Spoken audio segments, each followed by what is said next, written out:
Hello friends, today we will discuss about cardiogenic shock, that's diagnosis and management.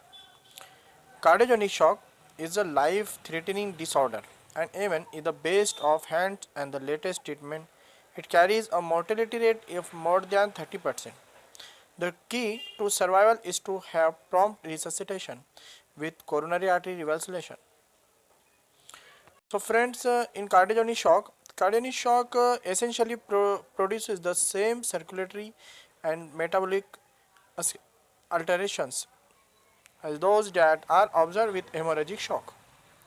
Rapid diagnosis, it will prompt suppurative therapy and coronary artery revascularization are important for prevent mortality in cardiogenic shock. Cardiogenic shock is a best managed by an interprofessional team as affect most every other organ in the body.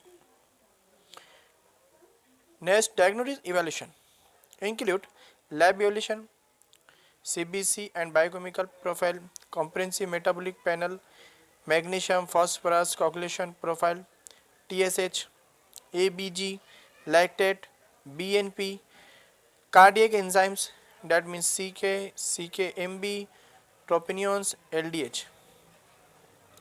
That's our lab evaluation. Next, imaging studies. In imaging studies, we will chest X-ray, ECG, 2D echography, USG, coronary angiography. Invasive hemodynamic monitoring. That's a diagnostic evaluation echocardiography. In echocardiography is the most helpful diagnostic modality for cardiogenic shock. It is not invasive. It has the ability to provide comprehensive information about the cardiac structure and function promptly and safely at the patient's bedside. Management.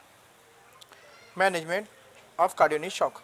Cardiogenic shock is an emergency requiring immediate resuscitative therapy before irreversible damage of vital organs. Fluid resuscitation to correct hypovolemia and hypotension. Prompt initiation of pharmacological therapy to maintain blood pressure and cardiac output. Early and definitive restoration of coronary blood flow, especially in cardiogenic shock due to myocardial ischemia. Correction of electrolyte and acid base abnormalities. Pharmacological management.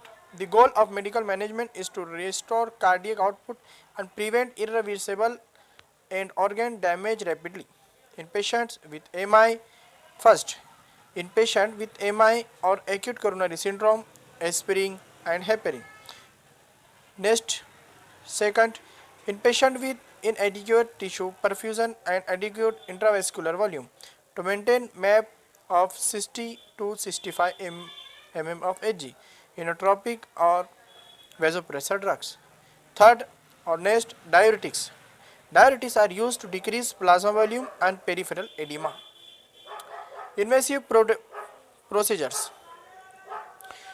In invasive procedure, placement of a central line for volume resuscitation to provide vascular access for multiple infusion and to allow invasive monitoring of central venous pressure. Second, an arterial line for continuous BP monitoring. An intra-aortic balloon pump IABP placement as a bridge to PCI-CABG. Mechanical circulatory support, that means MCS, such as percutaneous circulatory assist device, ECMO, IABP, etc. It is required additionally to improve end organ perfusion. Friends, last, surgical management. In surgical management, PCI or CABG is the treatment of choice. PCI should be initiated within 90 minutes after presentation up to 12 hours after presentation. Thrombolytic therapy is a second best but should be considered a PCI CABG are not immediately available. Shock should be emergently revascularization occurred to coronary of cardiogenic shock. Trial data confirm an approach that combines early revascularization with medical management in patient with cardiogenic shock is optimal. Thank you very much friends. Must subscribe our YouTube channel Medicos Lifeline and share it. Thanks.